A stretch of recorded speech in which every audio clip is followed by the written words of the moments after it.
Thank you for that kind introduction, and thank you for having me visit this wonderful school.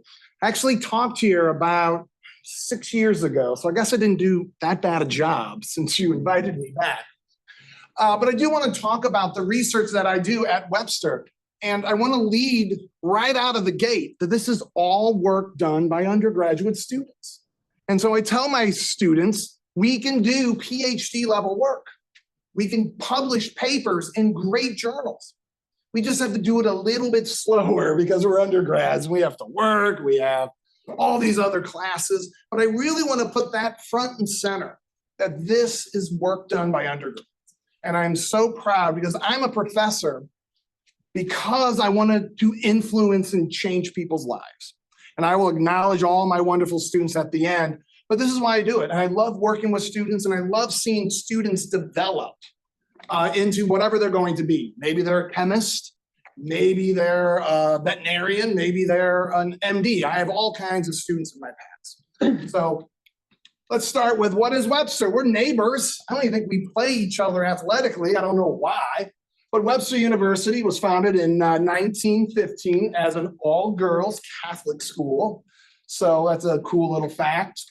We are the home of the Gorlock. And you'll be like, what is a Gorlock? Well, a Gorlock is a mixture, a hybrid of a St. Bernard, a cheetah, and a buffalo. So don't ask me where this came from, but it is. And you can see over there is our nice little statue of a Gorlock. And you're like, okay, but that's a Gorlock, but where does Gorlock come from? Well, Gorlock comes from the two main streets that cover or block in Webster is Gore and Lockwood. So there's some history for you for Webster University. And so let's just dive right in. Well, I always like to set the mood for these types of talks. And one of my favorite quotes, and I make fun of a Nobel Prize winning chemist too, but we'll just poke a little fun, is Leopold Rosiska, who famously said, a crystal is a chemical cemetery. He won the Nobel Prize in 1939 for organic synthesis. But for them, when they made a crystal, their chemistry was over. What do I do with this crystal? What is it good for? Well, with all respect to a Nobel Prize winning chemist, they still haven't called me, by the way, my research is actually the birth is at the crystal. I can't even think about doing research until I get a crystal. So then I can understand how these atoms, how these molecules in particular, orientate them in space, and how I can hopefully control the chemistry of these aggregates, of these molecules, to hopefully drive my chemistry forward. Because really what I am is a crystal engineer. I'm a material scientist that wants to control the solid state to get chemistry, my chemistry, into my crystals in a predictable and reliable fashion. So it's really not the end, it's the beginning is the crystal. And I can poke a little fun at my doctoral advisor. I cannot tell you how many times I was in research meetings, and I'll even do his voice. How solid is a solid? What I want you to take away from today, if nothing else, is the solid state is not a boring medium.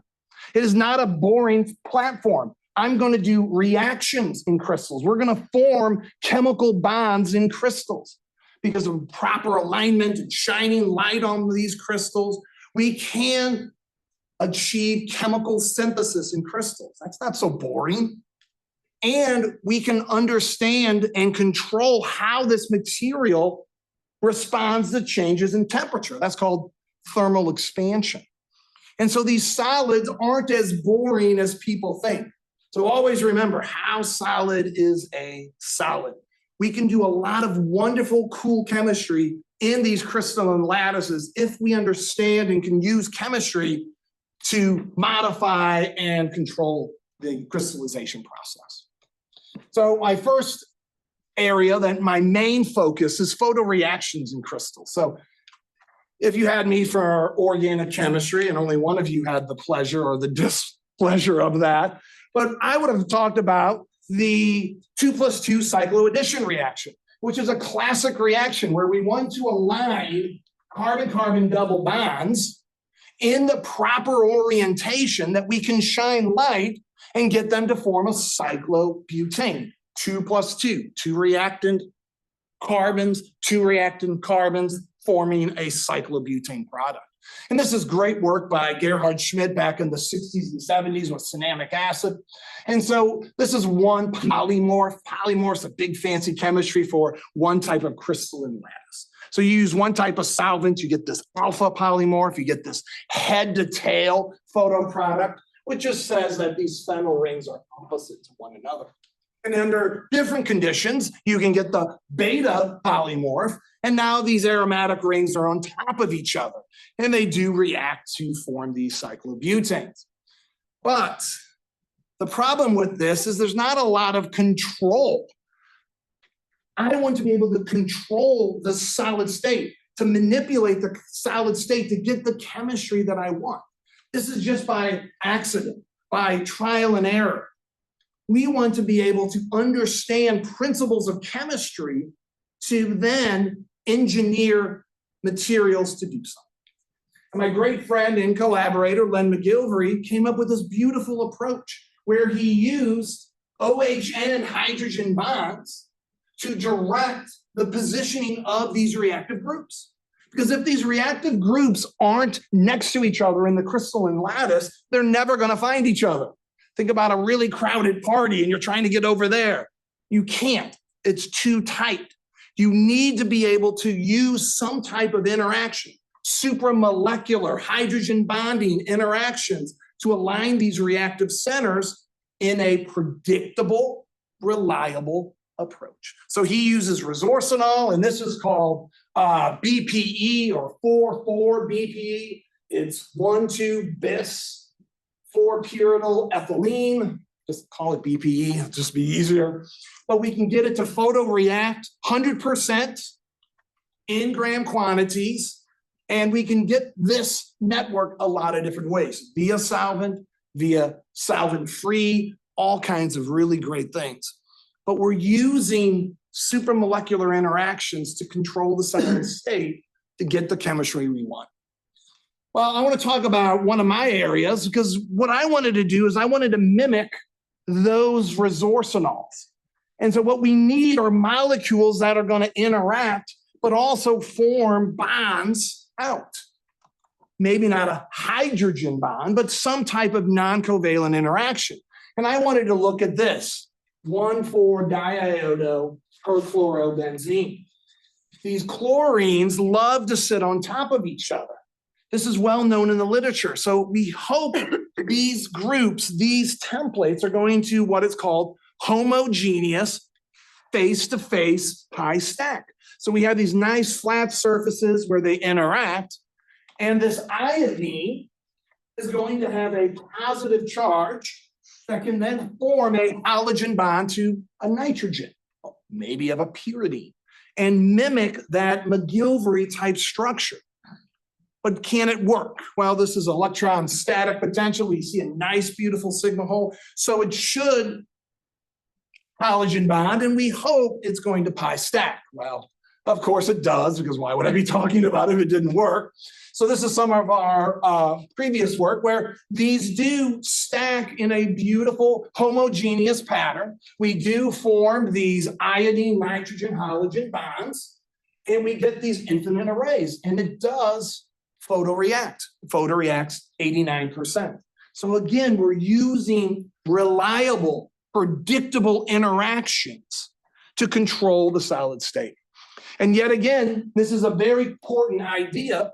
We did some, I said we, but my collaborator did some DFT calculations, density functional theory calculations, and you can see the homogeneous stacking is way more stable, 38-18 over the heterogeneous. So this should be a very reliable, very predictable interaction. Here's the NMR. So we can see that peak down right above 4.5 is the cyclobutane. Well, there's always a push to be green and environmentally friendly. So I wanted to look at the same system and can I do it without any solvent?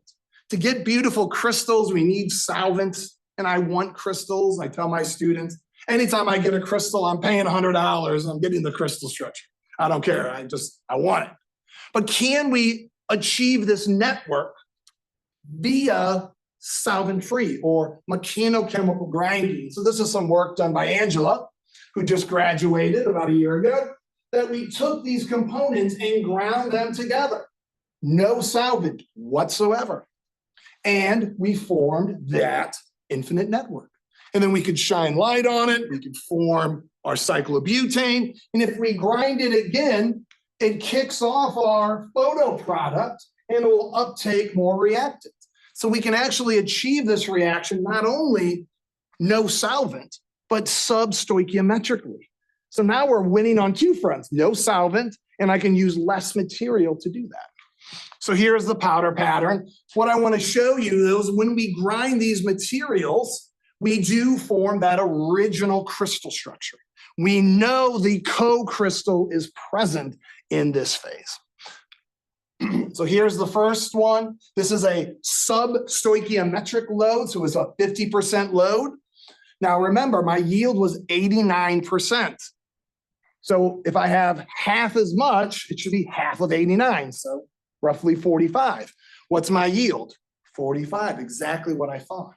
So I was able to form that co-crystal, and then we have some unreacted BPE. That was the other component on that powder pattern. But then we ground it again. Hopefully, and we did, kick off the photo product, uptake the reactant, and we did the experiment again. And now we're at 88%. Remember what it was for the crystal structure? 89. That's really good agreement, okay? It's good agreement. And then I'm like, let's do it again. We did it again, and now we got the yield to 95. So we can use this material catalytically to turn it over to get these reactions to go higher. Really beautiful work. And so here we did it originally with 100% load, 89 matched the original paper, got it to 95. 50% load, we do additional grinding, but we also got to 95. These rarely ever get to 100%. And that's just because it's hard to find mates. You know, when you react and you react and you react, it's going to be hard for one BP to find another mate somewhere else in this slurry. So they are always lower. So don't think 95 is a bad number. It's actually a really, really good number. Well, we have these materials. Let's just redissolve them up. So we have this tetrahedral. It's a cyclobutane, which acts as a 4 connecting node, acts like a tetrahedral. And we have this 1,4 diiodo. This should act as a linear linker. I told my student Carlos, just dissolve it up, see what we get. Boom. We get a diamondoid halogen bonded network. This is called 8-fold interpenetrated because if you look here, this has huge voids in the crystal structure. So it just interpenetrates itself. Oh, very important, but it's kind of cool. But this is an interpenetrated network. So this forms a diamondoid. So if we think about a diamond, like on a ring or something like that, these are very similar. So you can see here is our 4 connecting node, goes out in all directions, and we have our linear linker, which is our halogen bond. And so you can see here is probably a little easier representation of the diamondoid. This was a COVID paper.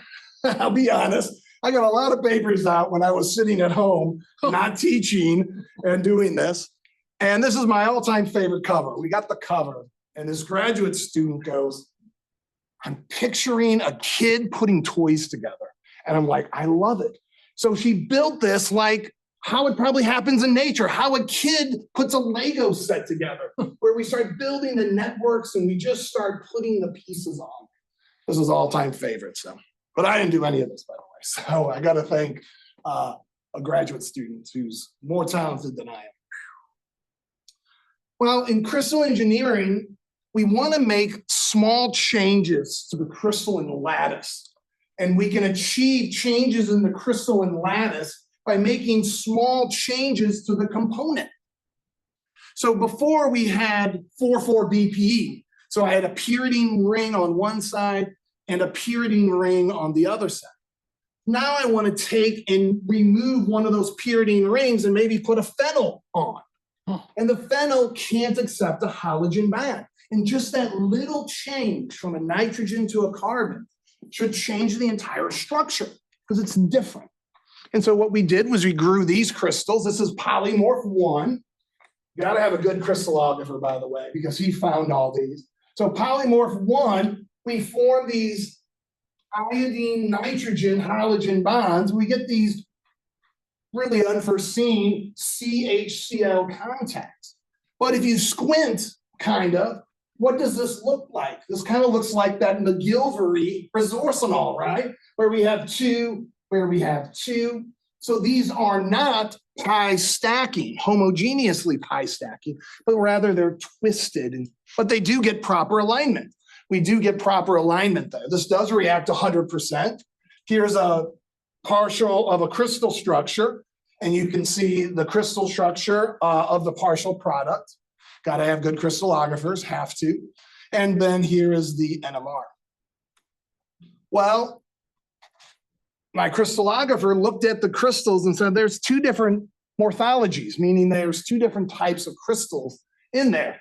And he knows the rules, just collect everything. I'll ask questions later. So he took that other crystal form and we had a different type of structure. And so this is polymorph 2, but this also photoreacts 100%. So that depending on the conditions, if I'm growing the crystals slow or if I'm growing the crystals fast, gives us one form over the other. So yet again, crystallization is a finicky art, but yet again, the rate of evaporation of these solvents can, not always, can give us different forms. And then here is the cyclobutane on that as well. Hopefully you see what's coming. I always tell my students, you'll figure me out. You'll know what I'm doing next. So now we have this beautiful linker. Let's dissolve up this. This is done by my old student Taylor. And I thought it would make a beautiful one-dimensional halogen bonded polymer. And it does. Because remember, these pyridyl groups are opposite to one another. And so nice one-dimensional structure. Here is the space filled. We get all kinds of interactions and pi-pi stackings and Cl-pi stacking, but we get these nice, beautiful infinite arrays. But the 1,3 is really nice. I said, Taylor, you got to make the 1,2. So now she did the synthesis and it's already known, but I want to put the pyridyl groups on adjacent carbons, not on opposite carbons. Well, what do we think this structure is going to look like? Well, it's not going to be linear, right? It's going to be kind of zigzag. And there it is. So we get these beautiful little zigzag halogen bonded polymers based upon just making these little tweaks, making these small changes to the components that make the crystal can change and drastically affect the overall result. And here is the packing of that. This is a toluene solvate. I heard the toluene was difficult to model, but that's why you have good crystallographers. So then I wanted to tweak my donor. So I wanted to remove that iodine and change it to a chlorine, thinking that chlorine is not going to interact, rather form an infinite array. It will probably form a distinct array. It won't go infinite. But if you look at our electron potential maps, we have a beautiful sigma hole here. But we also have a little one there, about 78. So we make this molecule, grow the crystals, and what do we have? The same structure as before. So we get these infinite stacks of our donors. We get the iodine nitrogen halogen bond, but we also get the chlorine nitrogen halogen bond, which is a much weaker, but nature says, I want to form this structure. This structure is more favored. And yet again, I always tell my students that I love results that I can see coming. Oh, mix these together. Boom, there it is. But my absolute favorite results are the ones I don't see coming. That means chemistry is teaching me something new because I'm biased. I'm viewing nature how I view it.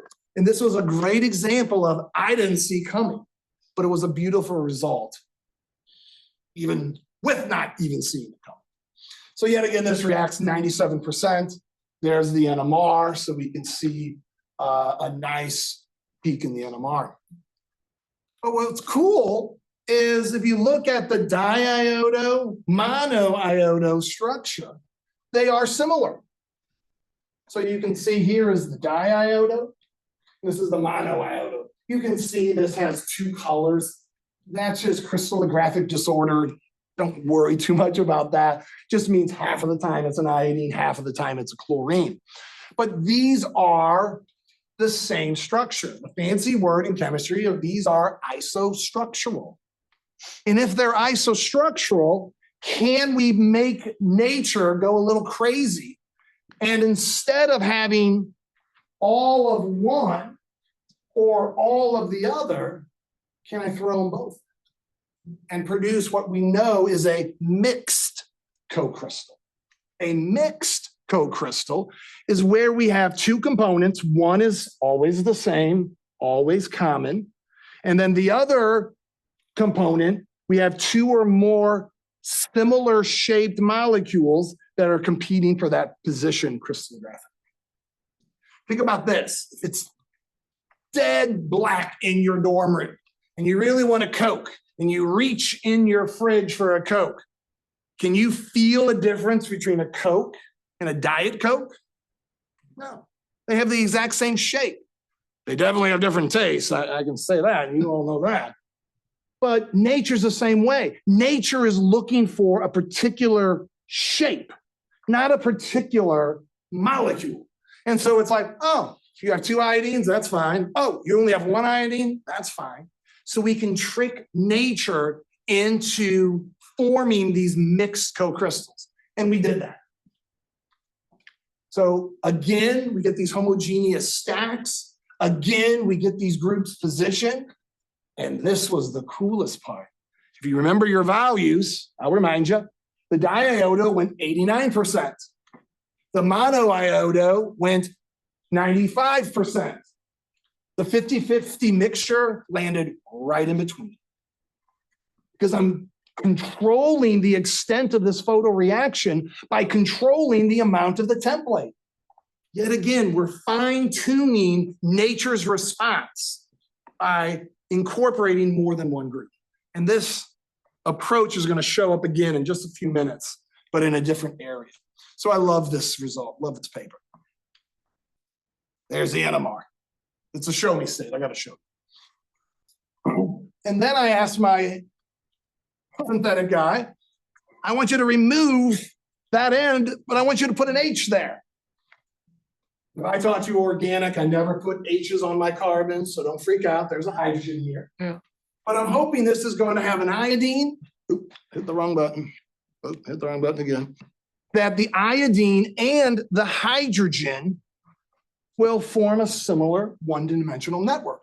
The chlorines are there to get those homogeneous stacks, but we're getting the iodine and the CH to go. And those chlorines are activating that CH to form what is called a non-traditional hydrogen bond, CHN hydrogen bond. But look at those nice electrostatic potentials, 136, 135, that's practically the same number. So guess what happens? We get the infinite stack, we get halogen bonds, we get hydrogen bonds, we get it all going on. But this is one polymorph. Yet again, good crystallographers, I have one if you need one. Polymorph 2. Go back here, you can see the difference here is where is the iodine? Iodines are opposite. So that's form 1, and this is more thermodynamically stable. We did some calculations on that. And here is form 2, where the iodines are all on the same side. Now, this was a real pain because we could never make one or the other. It always came out together. They're like besties. They always came out together. So, but it's a beautiful result. It's some beautiful work. This was done by Conrad. He's working on his PhD at the University of Iowa right now. And there's the mixture of both of these polymorphs. It does go 95%. Okay, my last part in this first part, so hopefully you're not too excited, but I also study what are called cross photoreactions. So that means one reactant is different from the other reactant.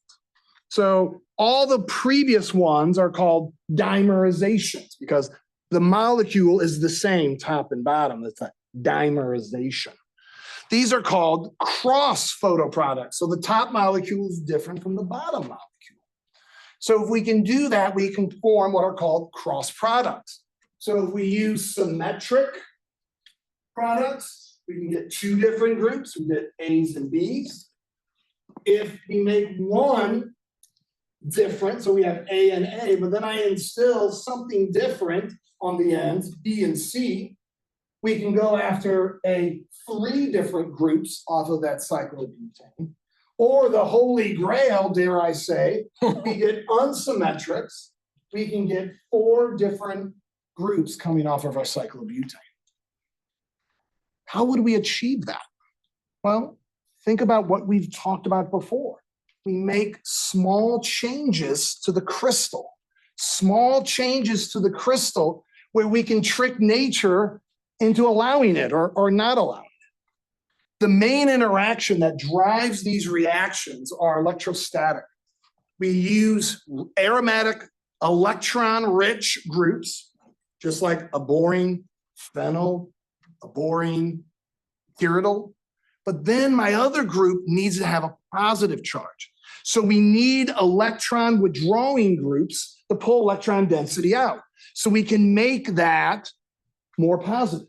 So the electron rich aromatic will want to interact with the electron poor aromatic.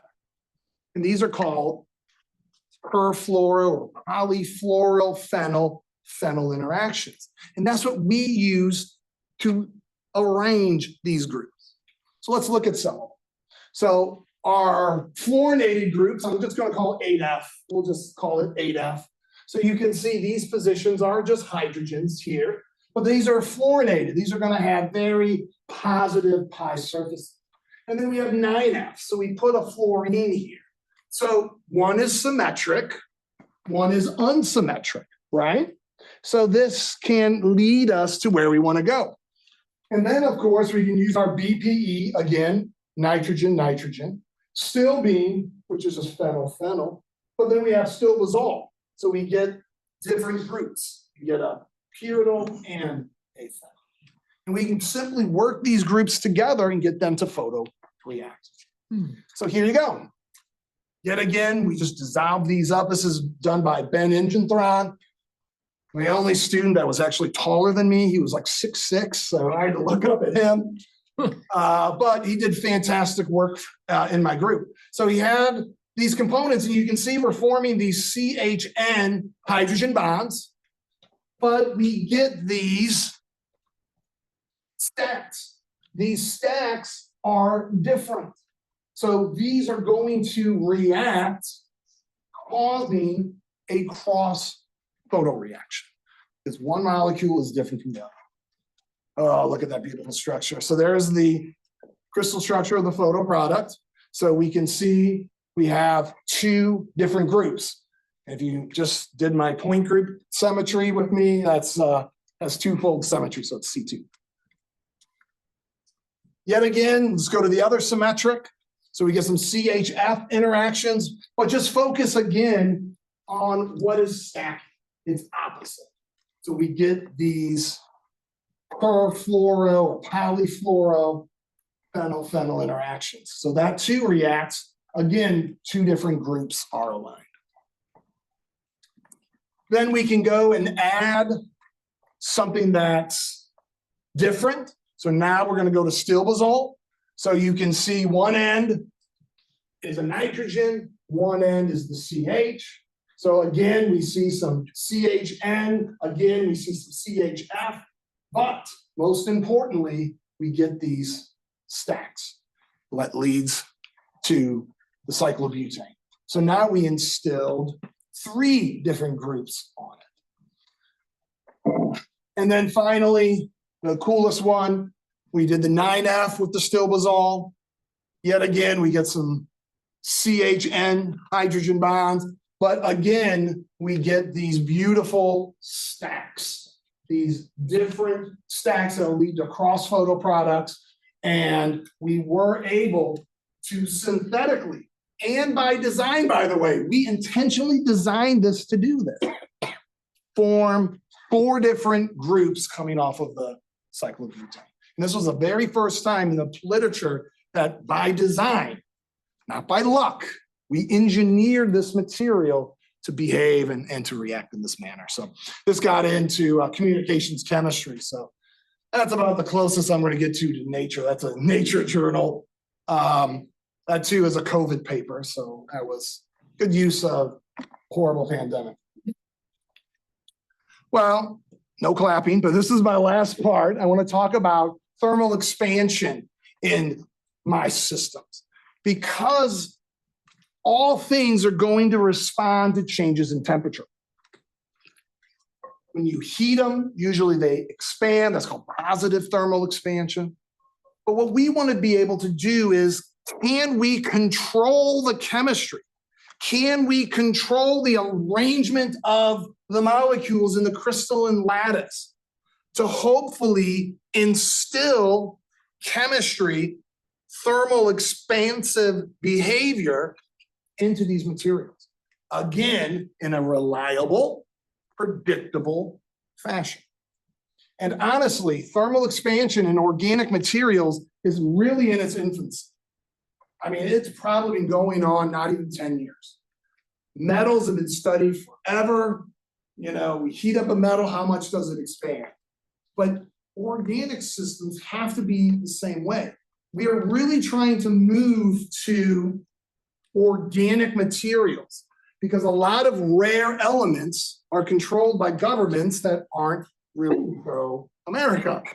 So we need to be able to use alternative materials, and organic materials are really the best. But we have to understand how they're going to respond to things like heat. How are they going to respond with changes in temperature? Now, that's a tall order, okay? That is a massive order. So I want to tell you about my contribution, which is about this little, okay? But what we wanted to look at is how motion in a crystal, this is called pedal motion. This is an ethylene group, how this ethylene group can flip in the crystalline lattice and how that motion influences how the material expands. So the absence of this or the presence of this, how is this going to control? And so there's actually some really, really cool causation. So this is a representation of pedal motion. So again, all research comes from prior research. When me and my great collaborator, Kristen Hutchins, were talking about this, we should go back to that McGilvray-Resorcinol type structure. Because that BPE has that ethylene group that can pedal, it's a reliable interaction. Can we use that as our launching point? And yet again, research breeds new research. That's why I'm really bad at grant writing. I can't figure out what I want to do in 5 years. I can barely figure out what I want to do in 6 months. But we keep working in the lab, you keep getting new results, and that's the new direction you're going to push your science into. But I also wanted to do, besides the ethylene, I wanted to do an azo, that's a nitrogen-nitrogen double. This pedals, and it pedals more readily because it doesn't have hydrogens off of it. So if we go back here, when this moves, these hydrogens are going to need space too. So if you strip away those hydrogens, it can pedal more readily, easier. But then I also wanted a control group, and that's the acetylene that can never move. That's a carbon-carbon triple bond that's nice and straight. So yet again, we grew the co-crystals, and at 290, they're disordered, and then the acetylene is completely ordered, which makes sense. But then we cool the crystals down. And this is really time consuming for a computer because modern day diffractometers, the crystallographer can put on a crystal and literally go collect to 290, collect to 270, collect to 250. He goes home for the night and he has 6, 7, 8 data sets. Because these modern machines are so spectacular, they'll finish collecting, they'll drop the temperature and start collecting the next one, and the crystallographer doesn't even move a finger. So thank God we have modern machines. So we collected this at 6 different temperatures, and our lowest temperature was 190.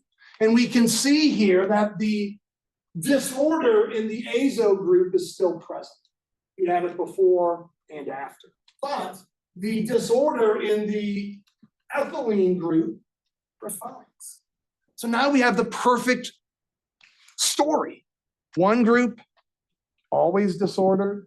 One group, never disordered. One group was disordered and it's ordered. This is a clear way of understanding, is pedal motion influencing these thermal expansions? And this is a great research project for undergrads because undergrads can grow crystals in the lab. You send them off. I'm a dangerous crystallographer. I joke, if I'm the crystallographer of record on a paper, don't accept it. But you send it off, get the data, and then you just use free websites. This is called Pascal, and it calculates the thermal expansion tensors. With math, I don't even want to look at. I don't want to. I had my math professor look at it and goes, wow, this is a beautiful, elegant program. And I'm like, thanks for stopping right there. But you just plug in your unit cells for all of your crystallography and your known temperatures, and it figures out what are the 3 tensors. What direction are these going? And then those tensors have not only a magnitude, what is the value, but it also gives you a crystallographic plane. So then we can see what in that plane is going on, what interaction is happening. And I want you to focus on X3. X3 is up and down, and that's the direction of the pedal motion. The pedal is happening up and down here. So X3 is in the direction of pedal motion. And so here are our values. So you can see there is a causation related to if it pedals or not. Remember, the azo always pedals, has the greatest value. Acetylene never pedals, lowest value. And the one group that starts but stops is in the middle. Isn't that beautiful? Just by controlling what group is present in that crystal, we can induce a reliable thermal expansion. Pretty cool, huh? Wow. Now you know about mixed co-crystals. Let's make this mixed. Let's try and put the azo and the acetylene together.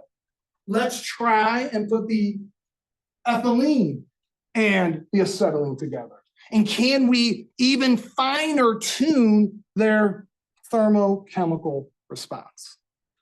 Well, the answer is, of course, we are, because I'm talking about it. But yet again, we have mixed co-crystals. So you can see crystallographically, we can model that. And that's a royal we, by the way. I do not do that work. That's a royal we. But again, those tensors are in that direction. And look here. So we can set it up at 3 different amounts, 75, 50, 25, and then, of course, in reverse. Remember the numbers? All azo was 153. You add a little BPA, it pulls it down. And remember, the BPA was lower than that. I was like, I don't remember, 107, 106, something like that. When you add a little azo, We pull it up. We're absolutely fine-tuning how this material is going to respond to changes in temperature by incorporating these thermal expansion parameters. And so here is the BPE and the BPA, very similar parameters. But you can see by adding more of what we call the motion incapable group, the motion incapable group tweaks and controls how that material responds to thermal expansion. Then I went back to my system. Well, I had these beautiful systems with my halogen bond. Let's try and do it. Same thing. Here is the ethylene. We have a disorder at 290. It orders at 190. So that's good. That's what happened before. X3, again, is in the direction of those high stacks, which is what we want. The azo actually had a pretty cool result. The azo basically stayed the same. So it's around 55 and this one's 60. But if you go one temperature up, you do 210, it's 0.56. We call that static disorder. It actually isn't moving. There's disorder, but it's not dynamic. It's not changing at a point. Now, why isn't it changing? Well, there's actually a chlorine-nitrogen contact that's forcing and locking that nitrogen in a position. So this is actually static disorder, which is good to test our theory, right? Because we want to see motion. How does motion behave? X3 in the same direction, the acetylene, again, incapable of motion, X3 in that direction. But if we look at the values, they make total sense. The BPE that moves has the highest, right? Has the highest value. While the azo, which is static, is behaving like a group that can't. So static behavior is going to act like no behavior. Yet again, we're trying to control the crystalline lattice to get a predictable result. Anybody want to guess what the next slide's about? This system and, we published this work too, so we got the cover here. We have these really cool dynamic versus static motions. But what do you think we did next? Well, we make it mixed. And we still fine-tune this interaction. And yet again, we didn't do the azo and the acetylene. We just did the acetylene and the BPE. But we get the homogeneous stacks. We get X3 and X2 is in that direction, very similar. So here are the values. Yet again, we're controlling not one tensor, but we're actually influencing two tensors. The holy grail is to control all three tensors. We're not there yet. I'm not sure we'll ever get there, but maybe. But you can see the BPE moves all the time. It's the highest one. As we add more of the incapable groups, you can see all of these values are decreasing. As you add more of that motion incapable group, we're causing that to change. Well, I'm at an undergraduate only institution by design. I want to work with undergrads. I love undergrads. But being an undergraduate research professor, you need help. And I encourage the faculty in the room to always reach out to help. And for the students that are thinking about graduate school, always ask for help, okay? Doesn't make your science any worse. To me, help makes my science better. Going back to those DFT calculations, there was a time machine, you'd put me back in graduate school, and you'd be like, oh yeah, you'd be publishing DFT calculations. I would have laughed. But they're beautiful, and they really help me understand the interactions of what I'm seeing in the crystal. So it makes the paper better. It makes me understand the science better, and that's via collaboration. So please collaborate, ask for help. These are great things. It's not means you can't do it on your own. make it better, and other people with different perspectives and different skill sets will make it better. So I got to thank Eric Bosch. He's my synthetic guy. He's made a lot of molecules for me over the years. So I get crazy ideas. I'm like, can you make that? I think so. So you got to love people that are willing to take a challenge. He's retired now, so he's a little less able to get a hold of, but he's still a great professor, great friend. I really got to thank Kristen Hutchins. She's a professor at Mizzou. Go Tigers. She's a fantastic scientist, a brilliant writer, and just a great person. And so if you're thinking about graduate school, don't go for the biggest name. Pick someone that you want to work with. When I talk at research methods, I tell the students there, you got to pick a mentor you like, because doing a thesis, even undergrad or especially graduate school, you don't want to work for a jerk. You just don't. You want to work with someone you respect, that's going to embrace what you can give and what you can do and understand. And if you're in chemistry and you're thinking about graduate school, go to Mizzou. I'll see you every year at homecoming. It's this weekend.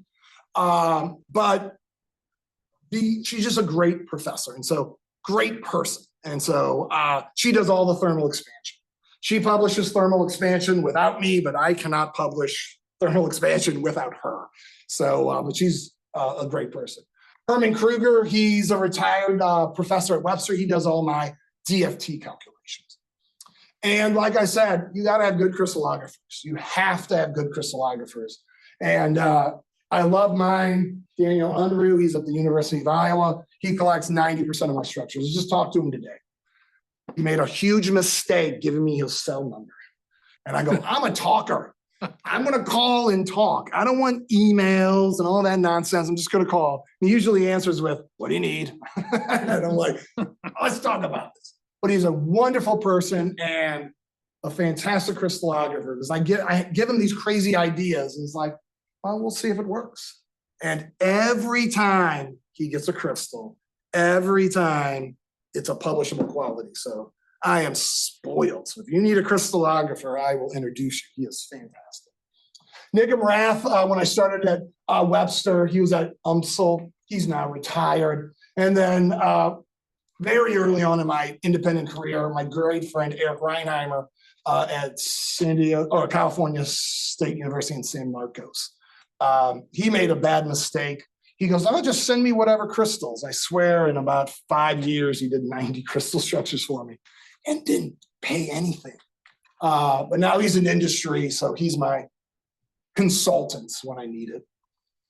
But when I moved to Webster, I wanted to be research active. I was telling my wonderful host, she asked why I changed positions, and I did my first sabbatical. I wanted to be a teaching-only professor. I wanted just to teach. When I got out of graduate school, I was burnt out on research. I didn't want to do research anymore. But I did my first sabbatical in 2008 at the University of Iowa with Len McGilvery, that beautiful resourcinol for component assembly. And it changed my life. And I got interested in research again. And that friendship, because he was at Mizzou with me back in the 90s. I'll give my years, I guess. It's too late now anyway. But yet again, let people help you. My career would not be where it's at unless we're at some conference hanging out. And he's like, hey, why don't you do a sabbatical with me? Okay. That one accepting of that offer has changed my career path like no one's business. And so then I went to Webster, which when I came to Webster was a biology-only program. And we got a beautiful, shiny science building, and we started chemistry. But I really struggled with, is anyone going to join my group? Are these bio majors, like one of you in this hall right now, is a bio major want to do solid state reactions? They do. And there they are. And I just highlighted in black the students that did a lot of this work. There's Ben Ingenthron, he did those cross reactions. Sam Cruzy's my rock star. Grace, that's who you're chasing, Sam Cruzy. She just finished her PhD in chemistry up at Iowa. And now she's doing a Glenn Seaborg postdoc at Idaho National Lab. She's going to be a better chemist than I ever will be. She's fantastic. Conrad's working on his PhD. But the students that are up here, I got MDs, I got DVMs, I got JDs, I got a high school chemistry teacher. I love that one. He didn't want graduate school, he wanted to teach, and I love that he teaches high school chemistry. I know he's doing a great job. That's Joe Callahan. And he's my emergency electrician, because he was an electrician before he came back to school. Joe, we need to come over and wire my house. I have PhDs in biology, PhDs in molecular biology, PhDs in chemistry. Because undergraduate research, you may be done solid state organic with me. That doesn't mean that's what you do for your life. Research is just an experience. It's a way to change your mindset and move in whatever direction, faith, destiny, time, whatever is going to move you. So I really want to stress that these students are all doing their own thing. I have one in nursing school. One works for the Department of Defense. They're not chemists, but they did fantastic work in my research group. So I was like a couple pictures. So there we are, post-COVID. The one here on the left is Sam Cruzy. She's the one who's doing that postdoc. This is Taylor. She did those cool little networks. This is Nicole and Carlos. So Nicole is qualified for her PhD. She'll have her PhD from Iowa. 3 years in a row, I sent my best graduate student to Iowa. They should give me some binder fees. I don't know why, because I sent them 3 amazing PhD students. But not even a card at Christmas. Whatever. Not even a card at Christmas. But all of them were fantastic. One little thing about Nicole, about someone's influence. I taught her in concepts of chemistry, the non-majors, non-lab. She goes, I never knew what I wanted to do. And I want to do chemistry. And amazingly enough, she took my organic and my inorganic and still wanted to stay in chemistry major. So I calculated when she graduated, I think I gave her 50 hours of college credit. So I joked that if you're a horrible chemist, I can't blame anyone but me. Because in one semester, I had like 11 hours with her. She took inorganic, she took organic 2 with lab, she took research, all of these courses all at once. So, but this is why I teach. This is why I work with students. So I hopefully you gained a little bit of an appreciation, but I want to thank everyone for their time and their attention. If there's any questions, I'll be happy to answer them. Yeah. So when you're looking at lattice energy and movement, which backbone substituent group did you see the most or was most effective? Great question. So there's a lot of people doing this type of research. The azo is always more prone to do this motion in these lattices, mostly because it doesn't have those hydrogens. It needs less space. So it's well accepted in the literature that the azo is by far the best. Now, in that one particular crystal structure I talked about, there was a non-covalent interaction that's pinching it and keeping it in line. But it's the azo, without a doubt. Thank you.